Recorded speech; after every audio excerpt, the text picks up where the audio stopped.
I really liked velociraptors until I found out they're basically just chickens. Uh, I still like them, but it's less cool. Something emasculating about all the feathers, I think. But they I still have get. the one big talon.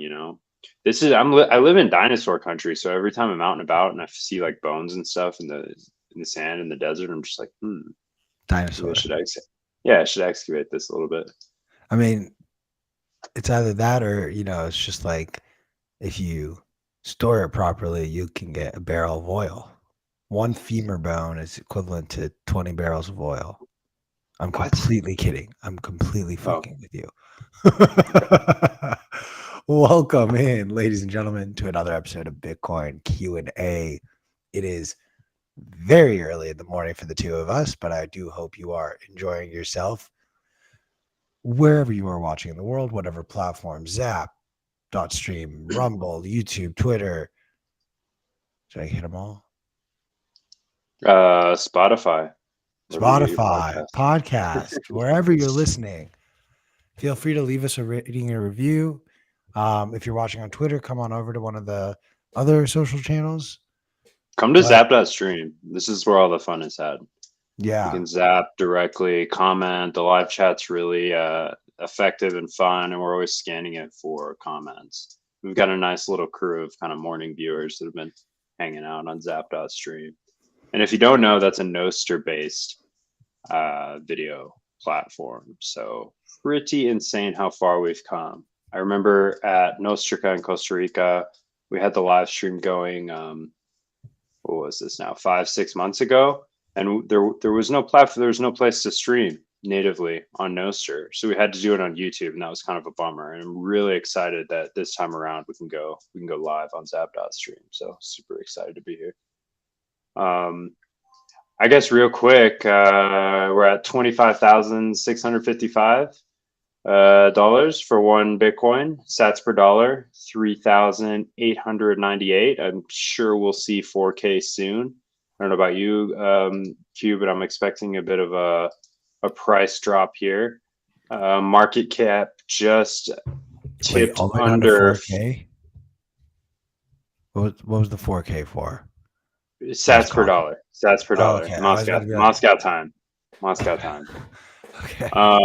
The market cap just tipped under 500 billion. So definitely feeling it at the end of the bear here, final run. But exciting times as we keep reiterating. This is just the best time to These accumulate. are Everything's so super cheap. very healthy and good things. We Mhm. are we are in the process of really purging out, I think, the riffraff, if you will, the tourists, as some people like to call them. Um, but what comes with this like doldrum of nothingness, as I like to call it, is just the infighting. You gotta love the infighting. I mean, the memes are on point. The memes are top tier right now, I have to say. Um, yeah. I very much operate. I don't know about you. You post a lot more across socials, typically on Noster. I'm trying to get better about posting on Twitter, but I really like to operate like one of those people who just like I just will open and just like scroll, and I might like something if I think it's funny or good, but I just like to like watch the chaos, not participate. Yeah, I mean, to the infighting, we have a lot of like existential kind of dread happening in Bitcoin. People that just really can't handle these prices. They're starting to bring up fucking tail emission conversations again. They're like, let's preemptively fix Bitcoin. There's no problems yet, but let's just fix the protocol for something that'll occur literally 20 years from now. 4 or 5 halvings from now. Let's try to solve for tail emissions, the security budget, these problems that we're foreseeing, that we're just, I think people are a little bit out of our depth. This is kind of the way Lynn Alden pointed out, like this is the kind of the way central bankers operate. They're overconfident in their ability to essentially plan the economy and the monetary policy, and look, that's just not the way Bitcoin works. I mean, people can advocate for it all day, but this actually gets into one of our questions later today. Why run a node? It's because I'm not going to opt into these weird hard forks that are being suggested. Not going to opt into a BIP 300, not going to opt into some kind of tail emissions solutions or breaking the 21 million supply cap. But I'll definitely take those free airdrops and sell them. You know, I'll sell your hard fork for more Bitcoin. So please. Did you participate in Leia's airdrop when she No, airdropped her? No, she didn't airdrop her nudes, but she I didn't know a airdrop. lot of Bitcoiners were upset by that, and all I have to say to that is, shame on you, Leia. Shame. I think, yeah, I was surprised that the secret telegram wasn't nudes. We were talking about this before. That would have been the move. An airdrop is just so much lamer than that. It's not even I an mean, airdrop, actually. She's like telling you to go buy this coin. Not even like, oh, I'm gonna give you some. It's like, hey, buy some from the stack that I just got. I don't know. I've met Leia several times in person. She's nice enough. I don't want to. Not here to tear people down, but I don't.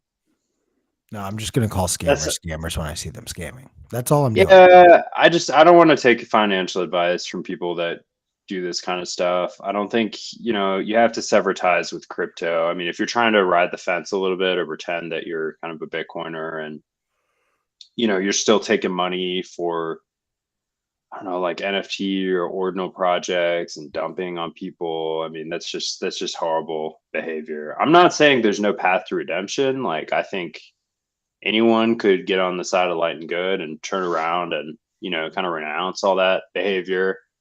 It's not a very There, hard purity test or thing to do, but there's the path to Bitcoin is generally through shitcoins. Like, we've all done it for the most part at some point or other early on. Everyone's owned a little bit of ETH or something like that. And but let's draw a line in the sand. okay. Like you're right. There is a path to redemption because there are some very, very notable figures within the Bitcoin space that had I don't know, a max coin here or there, or whatever the I don't want to. I'm trying to like avoid saying names, and I feel bad that I just said that name. So like, I'm just gonna No, say it's funny. the big. Max claims to have invented cryptocurrencies. If you go to I don't know, one of these talent agencies where you can pay him, I don't know, $100,000 to come speak at your event or something, it says invented cryptocurrencies.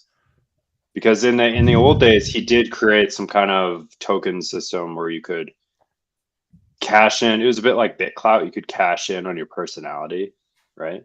And have a token, and people could buy it, and I guess I mean, loosely track with your fame or something. I always hate when people say, "Oh, Bitcoin's the first cryptocurrency," because I feel like there's a bit of a misnomer about that. Because there were failed cryptocurrencies that Bitcoin used their tech, or those failed cryptocurrencies tech, to base the code for Bitcoin. So I have a hard time when, like, I think it was recently I heard someone saying like, "Oh, Bitcoin is the first cryptocurrency." I was like, I get what you're saying to like not complicate it, but it's also like not the most accurate. But that's just the way I interpret history. It was first lasting kind of important project. I think it was the first Public. well, it's an amalgamation of inventions and innovations without any one of which it wouldn't work. It wouldn't be as robust as it is today. For Exactly. one, you've got hard supply cap limit, you've got block subsidy, you've got distributed mining, like hash rate adjustments. There's all kinds of interesting little features that just come together and make this beautiful protocol. First, do we want to get into some news stories? There's not too much news today, but we got a couple interesting ones. Maybe we can start with the Cambridge. It's a little Cambridge revises down its energy estimates. So from what I understand, it was overclocking on how much energy Bitcoin uses, is claiming it uses the same amount of energy as Switzerland or some other small country or something like this. Yeah. So like as Bitcoiners, like, especially if you are really following the space, um, Carnage over on Zap.stream. Yes, we are live, just so you know. So feel free to shit post on us while we're talking. But we've all heard the FUD. Oh, Bitcoin uses more energy than this country, Sweden. It uses more energy than all of the washing machines, or et cetera, et cetera. Well, it turns out I do. I do. Oh, I actually only see this on your account too. All right. I digress. So look, there's a side of this where it's like, okay, this is incredible. The same group that was essentially giving out this FUD, all of the facts that Elizabeth Warren, how many times have you heard her talk about how Bitcoin mining uses more energy than all the washing machines? Like, she is citing these studies. But here's the broader issue. In my opinion, it's too little too late. And the bell has been rung. And there was such a smear campaign around Bitcoin with this FUD that, short of an, pun intended, energy intensive anti FUD campaign or retraction campaign, like, most people are going to spend the better part of the next 3 to 5 years still believing these lies because they're not being shared en masse the way the FUD was. We saw almost every day getting bombarded by something saying Bitcoin uses more energy than this or that or this or that. And what we're finding is that Cambridge, the CCAF, essentially overestimated Bitcoin's energy usage by almost 17% in 2021 and then over 10% in 2022. And that's them coming to admit it. And I want to shout out Dan Batten, who he's done a lot of research in this space. He used to work with Greenpeace a ton. He has written some of his own sort of retractionary data and research where he's like, hey, I used to think this, but now, like, seeing how they use stranded methane gas for energy, Bitcoin mining does actually help the environment. He's been on the forefront of helping to counter a lot of that FUD. He even pointed out that these estimates from Cambridge are a little low because my model was actually saying they were overestimating Bitcoin's energy usage by over 20%. So they're even saying, like, hey, we got it wrong a little bit, but they're hiding the sort of real meat and potatoes of this.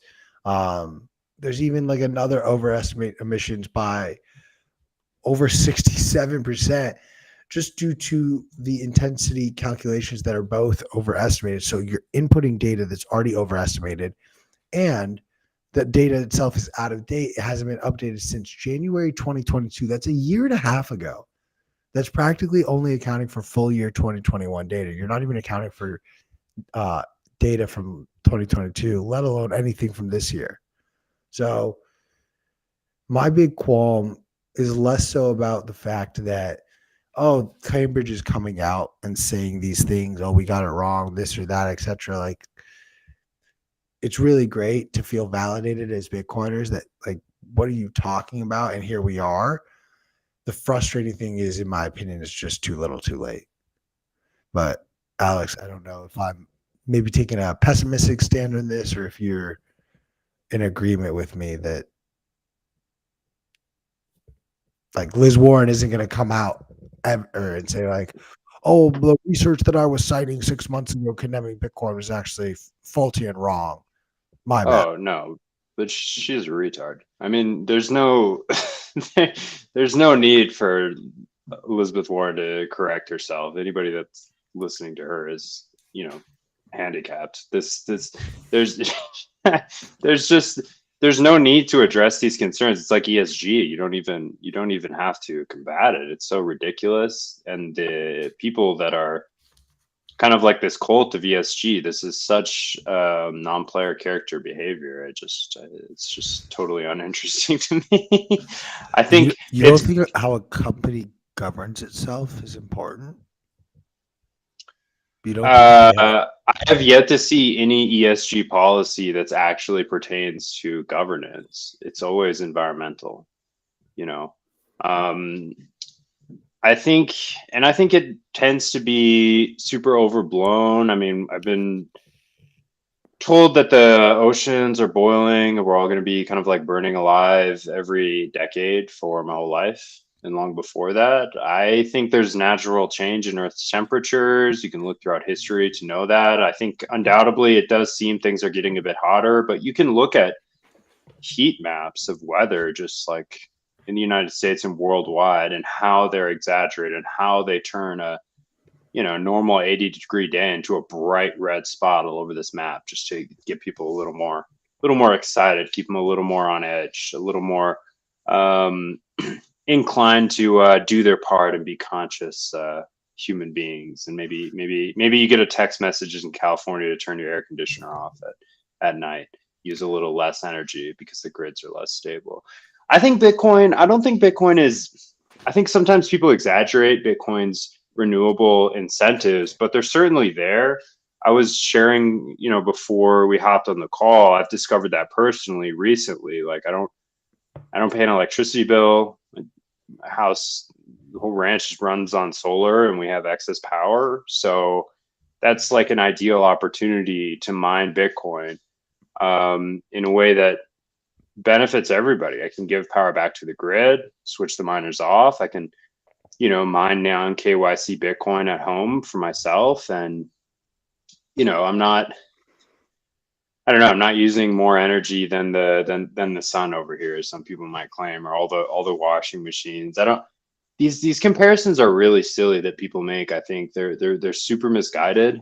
Because you have to think, what does Bitcoin offer to people? Like, what is its value proposition? It's different case by case, right? I really don't like when you assign utility to things universally. Generally, it doesn't make any sense.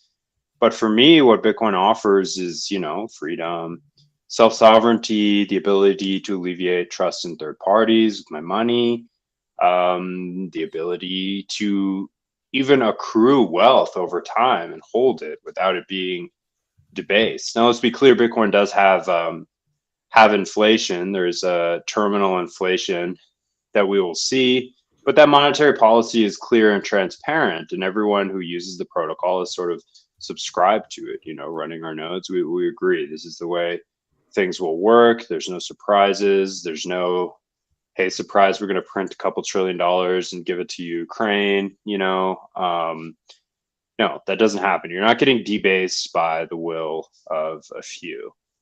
So that's to say, I think, consider the trade-offs for yourself. The energy discussion is super complicated.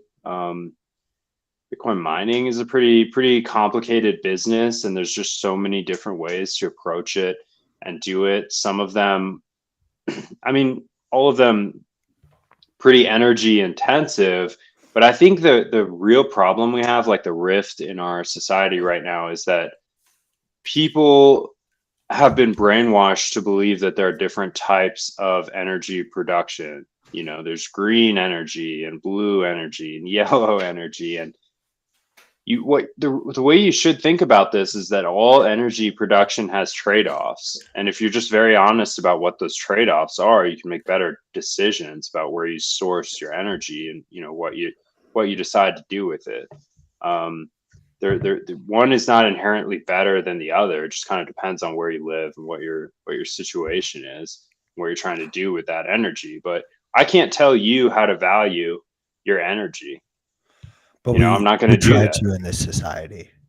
But we try to. That's the problem. We should all be driving Teslas because somehow the same electricity that they pull from the coal burning power plant is somehow ethically superior to that of the gas that I put in my truck. It doesn't make sense to me. What's that? It's the natural gas burning power plants. All right, this is 2023. We use nat gas, not coal. I mean, we use both, and you don't get to pick. You plug into the grid, and you have no fucking idea where that energy comes from. Nobody does. This is Nobody's true. paying it. Very few people are paying attention to this. I think there's another side of the coin too, though, and this is pun intended here, but it's the fact that people have a hard time grasping that money should be difficult to make because most of us have Yeah. lived in a very easy money system. So the idea that to mine some new bitcoins, it's so energy intensive. That's the fucking point. That's Like the problem. Yeah, that's exactly right too, and that's what you could never explain to someone like Elizabeth Warren, who's a direct beneficiary of the quintillionaire system. Energy should be, as Nick Szabo said years and years ago, I mean, there needs to be an unforgeable costliness to the creation of this, and it needs to be taken out of the hands of the state. And Bitcoin has solved both of those problems. So most people look at Bitcoin using all this energy, say, "Oh, that's the worst." I read in the New York Times. Why is it? You could easily do what ETH did and move to proof of stake and resolve all of this, crazy energy usage. But it's not arbitrary. The point is, this is the security. This is security for the network. I mean, these miners are vying for a chance to, form a block, or some would say attack the network. And what we're paying for is a security subsidy. It's not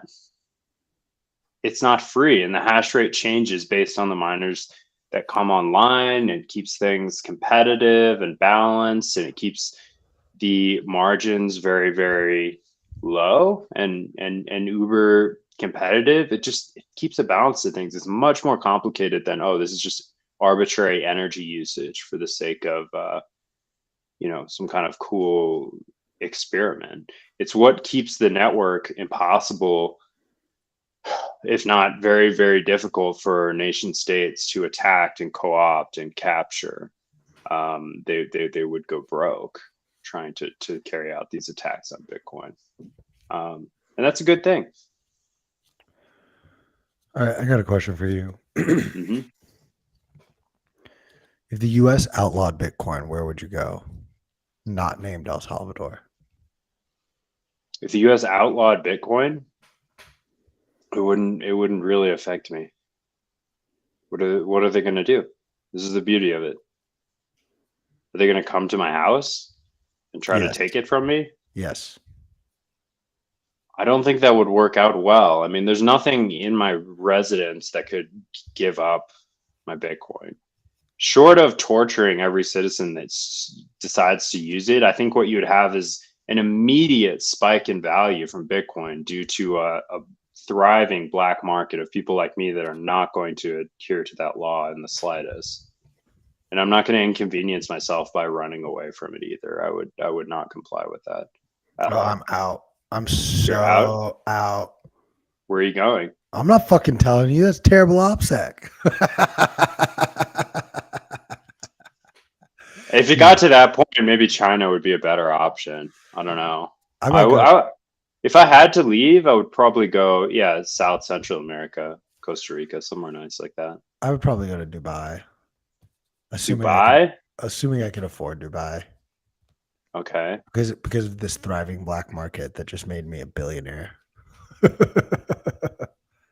Okay. Yeah. I don't know. I've never been to Dubai. That's a good one. I'll Oh, have to you've think never about that. been? I will just share this one story. I was there for 2 days in between some World Cup matches. Hmm.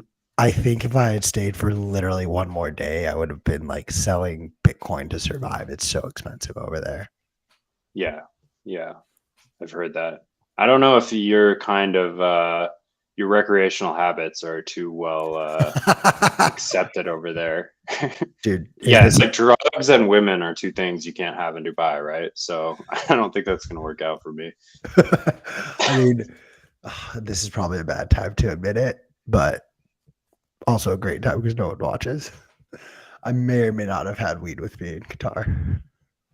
Interesting. Well, I'm glad you made it. Let's move on. We've got who needs a Bitcoin ETF? Story of the day. This was a really odd kind of article by Bloomberg, like a serious attitude of kind of fuck Bitcoin in this article. Says who needs a Bitcoin ETF? Actually, the SEC does. I mean, this is a good point. Like the elected officials should probably use this as an opportunity to finally exert some more control over Bitcoin and crypto exchanges too by releasing a spot ETF and giving us some much needed regulatory clarity. I mean, I'm not going to use the thing, but we're all going to benefit from it just by virtue of the price appreciation that happens. I think the SEC could also turn its recent loss against Grayscale into a win by just kind of revising, what grounds it's rejecting these ETFs on. Um, I don't know. The whole thing from the get-go is pretty ironic. So using an ETF to bet on this decentralized technology, this is one thing Bloomberg got right. It is ironic, but as I've said time and again, I think some exposure in any form is better than none. And if we can get institutions to at least take this technology seriously, look at it, and best case scenario, get some of it on their balance sheets in any form, I think that's a net positive. I mean, I don't want to see it become captured by them, but I think it's kind of a chicken the egg thing. Like the institution drives retail interests, mass retail interest drives institutional interests. I think it's a little bit inevitable. I don't mind that they keep delaying and delaying and delaying because, like I keep saying, I'm pretty excited about all the cheap Bitcoin that we can scoop up. That's probably not going to be forever. So it does create some interesting kind of dilemmas. So how's the SEC going to treat these exchanges that could or wash trades that could artificially inflate spot prices that also affect kind of the futures market? And we've got this long history of kind of combativeness and between the SEC and Coinbase. So I think we're going to get a lot of interesting news coming out in the future. All of it pretty, I guess, irrelevant if you're going to buy and hold and just self custody your Bitcoin. But we'll see people benefit just by virtue of holding some. We'll just see massive price appreciation. Whether we get that clarity next month or they find a way to kick the can down the road past the 240 days that they have to review. I I I fall into the camp that while I do think eventually we will see a Bitcoin ETF, I do think that SEC is going to go out of their way as often as possible with any excuse they can to delay as long as they can. And there is a concern that we are literally Gary Gensler getting fired and a new SEC chair. That one move could change the SEC stance on Bitcoin instantly. And you could get a new SEC chair that's like, actually, no, you know what? The old guy was wrong. Bitcoin's not a commodity, it's a security. Like I went down this rabbit hole last night in my head of like, well, who would the SEC go after? Who is issuing Bitcoin? Is it the exchanges? Is it someone like Strike, Cash App, or Coinbase? Or is it the miners? And is it these mining companies that are mining Bitcoin, essentially getting this now? This is a hypothetical, what the SEC calls a security. And then you combine that with how BlackRock is kind of in bed with the SEC and the government in general.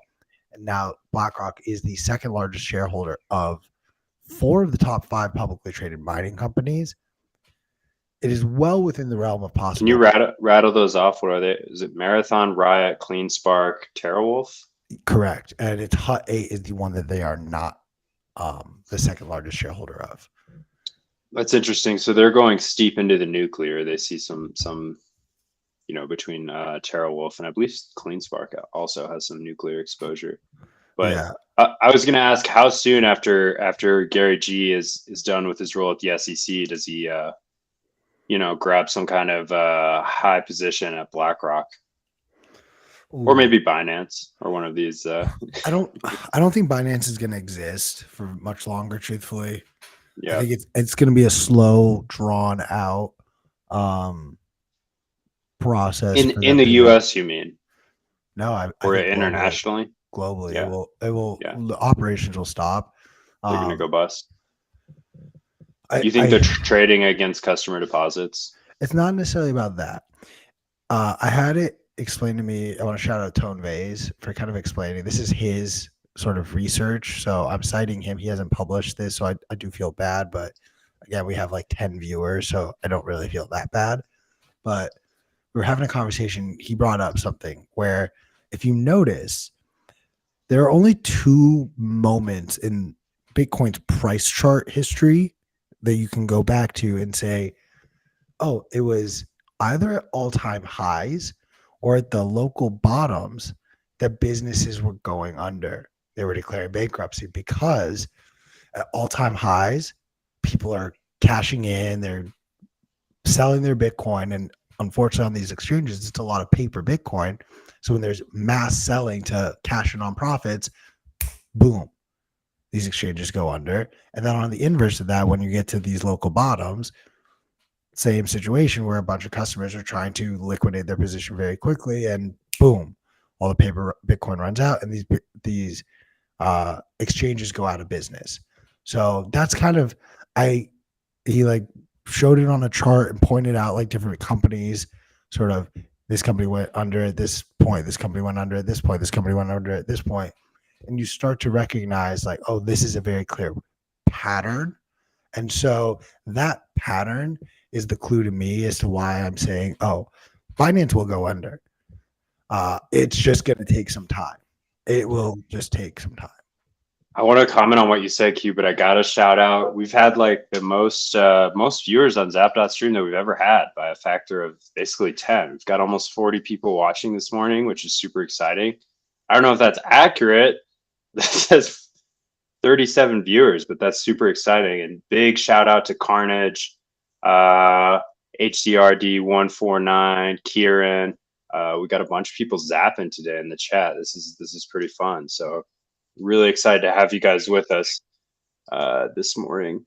And Q, to go back to your question, okay, Binance goes under. I mean, I've never used Binance truthfully, but let's say, you know, it's important to have a diversity of places that you acquire Bitcoin from, because when we see massive price runs, Bitcoin price moves over 10% in either direction, you're going to see these exchanges go down just by volume. They basically just can't handle it.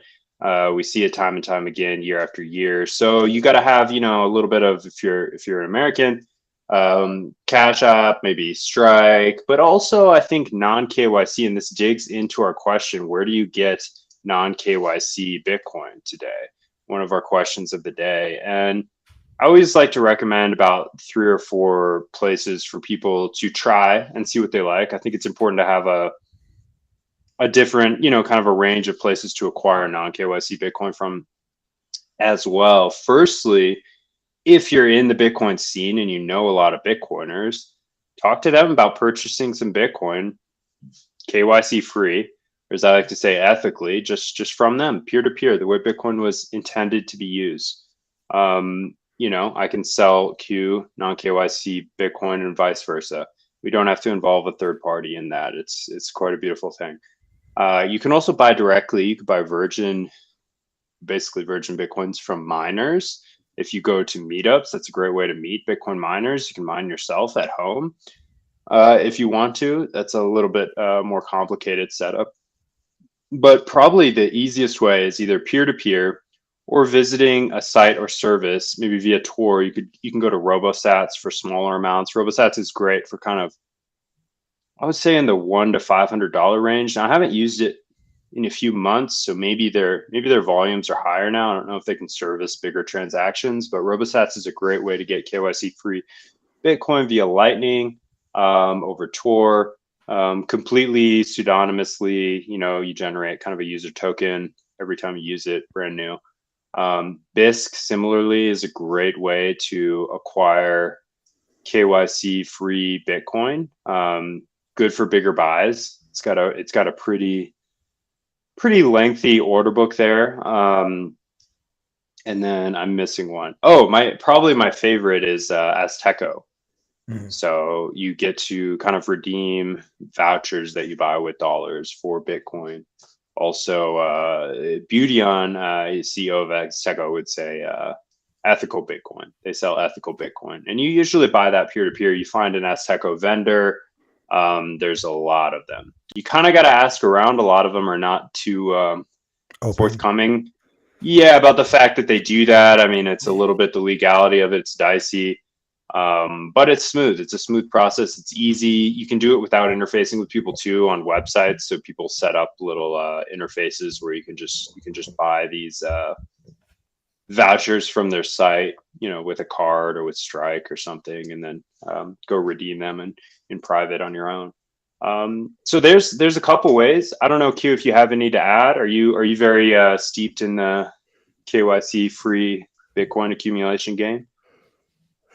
I plead the fifth, but I will say, my favorite way has been um, when I do things for Bitcoiners. I tend to ask like, "Hey, do you mind paying me in Sats?"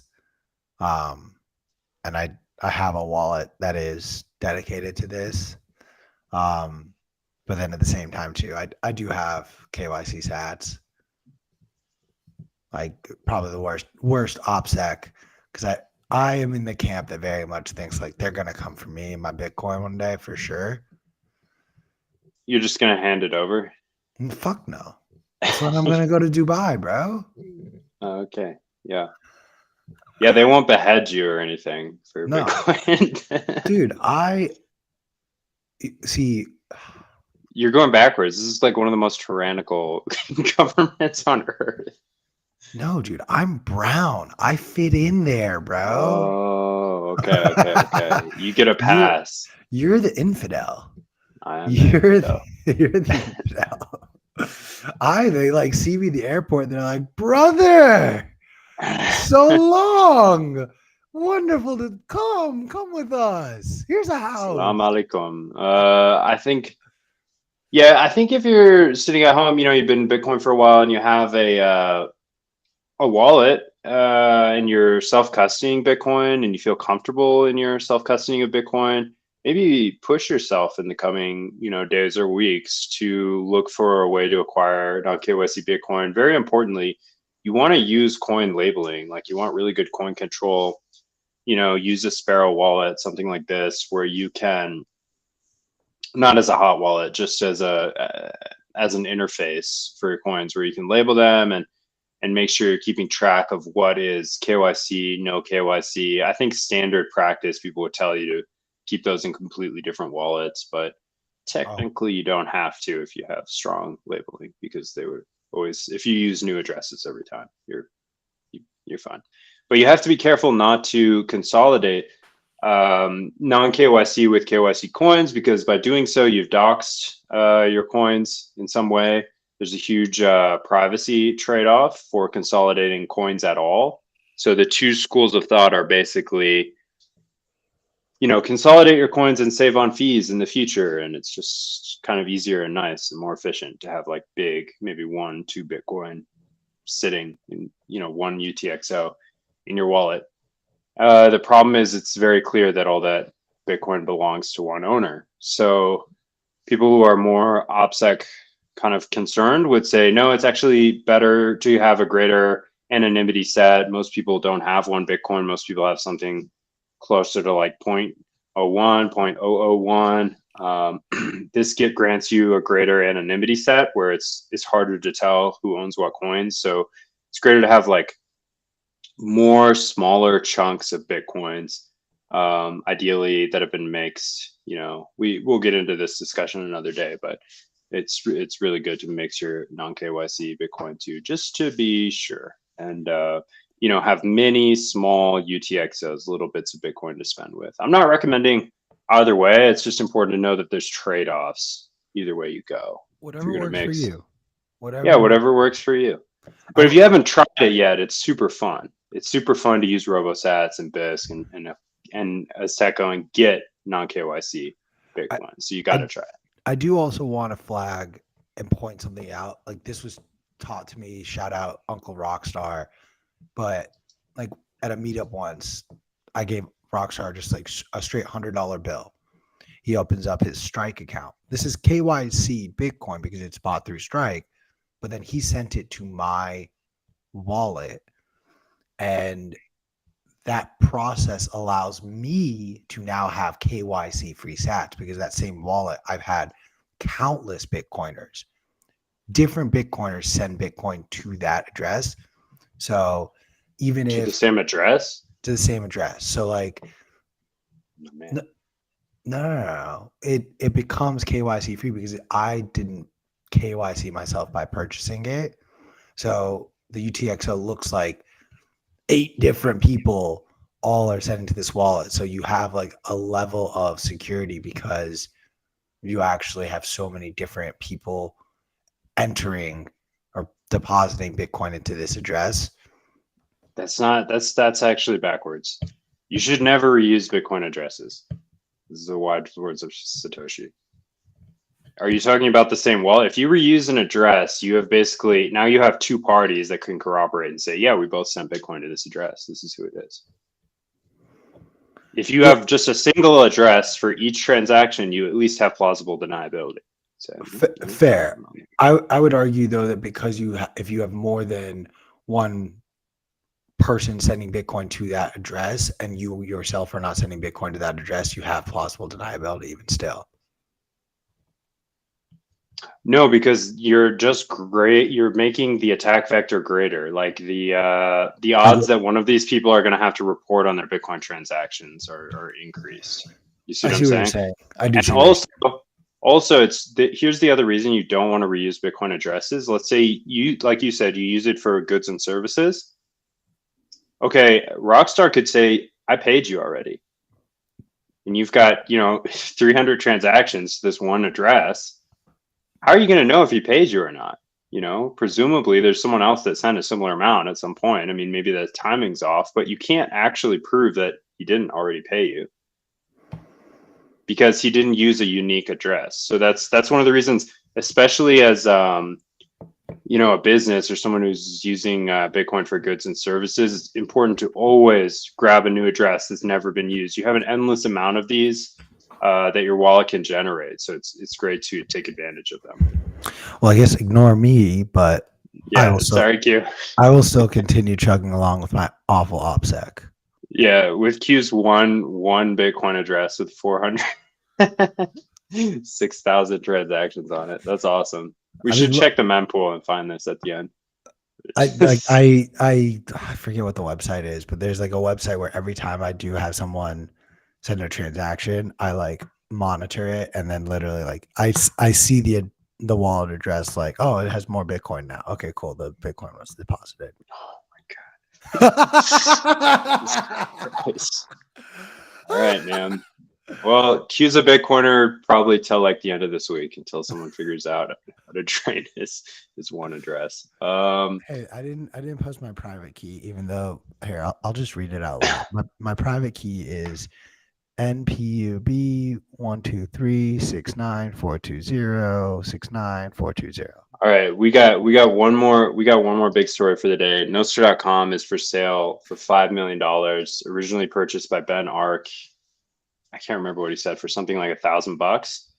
A lot of funny kind of memes in the community. I support Ben's sale of this. I think the valuation is fair if you're a big believer in the future of Nostr. Nostr at its current state, you would probably have to, let's assume there's 100,000 monthly active users on Nostr, which might be, we could probably verify that somewhere, but that might be a little bit of a stretch. Yeah, you'd need $50 per user to break even on that purchase, and there's no correlation between the domain and the protocol itself. It's just a really good 7-letter domain name. So I think the valuation's fair if someone's willing to buy it. I don't know who the hell he's trying to sell it to that has $5 million that's interested in Nostr. You've got like Jack Dorsey and maybe a couple companies and maybe some VCs that would want to collaborate or run a syndicate or something to try to purchase the domain for one of their portfolio companies. But I don't think that would be particularly like Nostr community. If you think Bitcoiners are allergic to venture capitalism, like the Nostr community is super anti-company, allergic to venture. So also Ben did put a qualifier in there. It's got to be someone that's going to be a net positive for the space that they approve, that's working, that has a good benevolent kind of goal. Yeah, exactly. A well-intentioned, kind of vetted person in the space. So I don't think this is going to sell by September 20th or whatever he proposed. I think though, like I didn't understand that caveat. That caveat is to me the make or break for me, because when you originally shared this story with me, I was like, this seems antithetical to what Nostra was trying to accomplish, and like it could end up becoming this sort of free for all. I want to pose this question to you though, like let's just for argument's sake agree there are only 100,000 unique users on Nostra right now.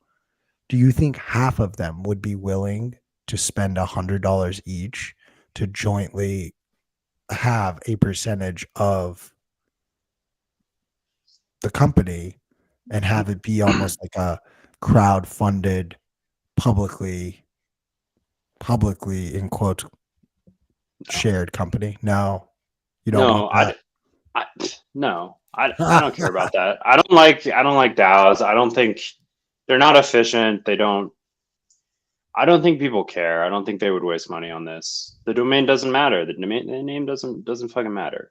I own some Nostr related domain names. They get high traffic. It's cool. Like you can make money from them, but that's not really the objective here. I think it's steep. I mean, Ben's basically saying like, I'm out, like I'm cashing in on Nostr. I don't want to work on this project myself. I mean, he did say pretty small percentage, 10% would be donated to Nostr related projects or fiat jobs. So some of it comes back to the community in a good way, the developers, but not very much of it for $5 million in this market. I mean, I do think it's a bit steep, but I think in the future that will show to be a fair valuation. It depends what someone wants to do with the site, really. I mean, you're going to spin up a new client. What are they going to do? That's fair. I can't act like I know Nostra well enough to like make these calls. This is more why I'm posing the questions to you. Big hat tip to you for introducing me to Primal, which then just would crash my computer, and then introducing me to Iris, which actually has a better UI. So thank you for those little tips. The other part, and then we can move on to our questions of the day. With what we saw with Damus and specifically the App Store, does something like that potentially harm the value proposition of acquiring Nostr? Because now all of a sudden you can't. You're not acquiring Nostr though. You're acquiring Nostr.com, which has nothing to do with Nostr on a protocol level. So you purely just own this website domain. You just own this domain. You could do with it whatever you want. I mean, technically, if you. Interesting. Yeah, it has nothing to do with the protocol. Like you don't have any kind of greater stake or influence. I mean, you're going to get really high traffic, presumably. Like Nostr.com now is a really nice kind of guide for using it. What is it? How to get started? How do you get, a hardware Nostr signing device from LNbits and Seed Signer? And presumably LNbits, if they don't sell it, I think Ben mentioned this as well, that they're just going to use it to continue to have it be a resource for the community, and they're going to use it to maybe sell MIP5 kind of verification in the future, so people can have a pretty cool domain pointing at their username to kind of verify them. But yeah, it's no state. It's like, originally Twitter didn't own Twitter.com. I don't remember how many tens of thousands. I think it's like $20,000 or something. Maybe they paid for that extra I. It was just like WTWTTER. It's just like that. It's just purely an unrelated domain that happens to be really, really good and simple off the dome in 7 letters. So yeah. Let's hop on over to some of these questions. So we hit why should I run my own node? Let's go down to what does being a Wait, sovereign. wait. We didn't hit why should I run my own node in enough depth though. So yes, you can kind of validate and enforce consensus rules with your own node, but the real killer feature of running your own node is broadcasting and verifying your own transactions without leaking privacy about them and leaking information about them to the world. So when you are not running your own node, you don't actually know how much Bitcoin you have because you're not verifying it yourself. There could be kind of situation where someone is showing you an account balance that's inaccurate.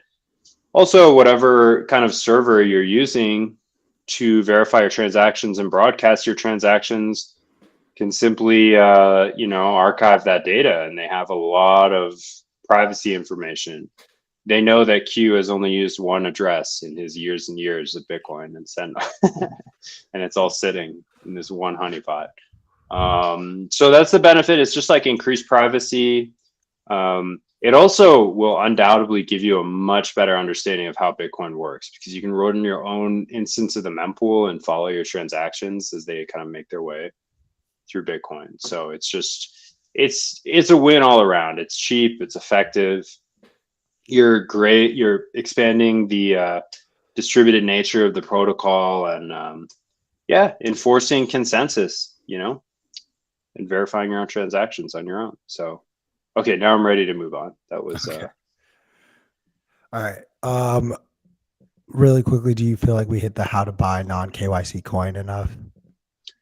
yeah, those are my recommendations. I mean, off the dome, it's like Azteco, Bisq, RoboSats, peer-to-peer, or mine yourself. Alrighty, then let's hop on over to what does being a sovereign individual mean to you? Do you why don't you kick us off and then I'll add on. Um, Being a sovereign individual to me means you're pursuing kind of freedom, but also taking responsibility for yourself. So you're not relying on kind of the government to be your dad and your mom. You're pursuing ever greater freedom, but also taking on as a trade off ever greater responsibility for your actions. And you're also, I think necessarily you have to be the custodian of your own wealth or a great percentage of it through Bitcoin. So you have to self custody. And there's levels to it. It's a spectrum, right? Like maybe you are sovereign, but you're living in a tiny rented apartment in New York City, and you're kind of like really affected by all these people around you. You're really beholden to the kind of traffic and weather patterns of New York. Like you're not that free, right? You're stuck among like millions of other people. But I think there's some aspect of jurisdictional arbitrage to it. Voting with your feet. Where do you live? How dependent are you on other people to survive? Do you homestead? Do you have cattle? Do you have chickens? Do you have a garden? Are you off grid? Do you produce your own energy? Do you mine your own Bitcoin? Like there's some pretty serious levels to this that I think people should aspire to because the future is unpredictable. It seems we want to go more and more in the direction of kind of misinformation, conflict, and like propaganda, mass surveillance. So I think it's super important that people look into how to increase their self sovereignty. I think an ability to defend yourself is super important in regard to this on some level. It'd be useful to own a couple firearms and actually know how to use them. God forbid you ever have to, but I just think it comes with the territory of being able to accumulate and defend your own wealth and property as well as you can. I mean, we know you can't really own property. You're always subject to the whim of the state. that you're paying taxes to. So there's levels to it. I mean, you can go full out of our good friend here is joining us kind of behind the scenes and, you know, live off grid in a foreign country, buy land that no one's really going to touch. You know, the state's not going to mess with you for years. I mean, that's kind of the ideal, is to homestead someplace like that, where you're not going to get eminent domain. I want to take what you said though and apply first principles to it. And to your point about there are layers to it, the way I like to think of it is most of our life, in every aspect, we are dealing with middlemen. You go to the grocery store. The grocery store is a middleman, but there's also another middleman of the supplier, and then the other middleman, the farmer. Now, I myself, I love to eat meat. I'm not going to start raising cattle, slaughtering them, like cleaning them up, and then cooking that. But I do at least want to maybe cut off the middlemen of the grocery store. I want to cut off the middleman of the government agency that approves the meat. I want to cut off the middleman of whoever the sort of supplier who is connecting these farmers with the government agency and then with the um, uh, grocery store. Like those are 3 mouths to feed just in that example alone. So depending on how much you can cut that down, that shows your level of sovereignty. To what you were saying, Alex, of like there are levels to this.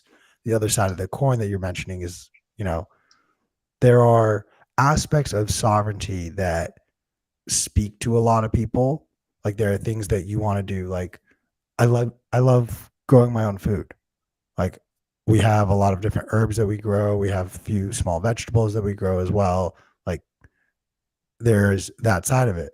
There's also the side where, you know, I love pomegranates. I love fruit. Unfortunately, I don't have the climate, the temperature, or the patience right now to deal with growing a full strawberry bush. It wouldn't work here. So trade-offs. The other side of it, like I I am of the camp, like I don't want to pave my own road. I don't. There are people who do, and I have so much respect for you. But I would be willing to introduce a middleman so that I can gain access to broader city, broader community, etc. Yeah. Yeah, you can't being self-sovereign doesn't mean you reject capitalism and collaboration fundamentally. It is at its core, it's what do you value that you yourself want to control, and what are things that you are comfortable allowing these middlemen, allowing other people to create that you will then either use, have access to, or pay to use. That's sort of the balancing scale. Each individual is different. And my challenge to all of you is to almost like respect and understand that like what your value set is, what you prioritize is not what your neighbor will prioritize. And the forcing values onto others is where culturally, unfortunately, I think we find ourselves. And that is the root of a lot of our problems. What is the whole ESG narrative really built upon? Well, it's this value that these people have that, oh, well, if you don't value the environment the same way as me, I'm going to dictate rules that force you to value it the way I value it. So that's sort of, I want to really like break it down as simply as possible. That's the way I process it. If I sound like a maniac, let me know in the comments, shoot me a DM, tell me how crazy or stupid I am, or if you agree, let us know so that I know that my crazy wild thoughts are not, you know, that crazy and wild. Yeah, or Did I do send better? Q a tip. Send Q a tip to his one Bitcoin address. I guess we'll post it at the bottom. Yeah, stop tipping Ole Uh, McShane. Feel free to tip me, guys. yeah, the goal here is to get Q well-rounded enough in Nostr to figure out how to stream from his account too. then we're truly winning. It's not about the number of viewers; it's about Dude, the number of channels we can stream from. that's all-time high talk. Yeah, yeah. All right, guys. That'll do it for today's show. We had a couple more questions in line, but unfortunately we're out of time, so we'll kick them to tomorrow, where we'll be back 10 a.m. Eastern. Same protocol. We're covering news of the day, if any, and we're answering kind of your basic questions about Bitcoin and Nostr. So, you know, until then, thanks for watching. Please like and subscribe. Maybe leave a comment. if you would, you know, do you love the stream? Do you hate the stream? Let us know. We'll be here regardless. And yeah, thanks for tuning in. Special shout out to Kieran, Carnage, and everybody on Zap.stream that gave us some love today. Super awesome to see. So we'll see you tomorrow morning. Thanks, guys. Stay humble. Stack sats.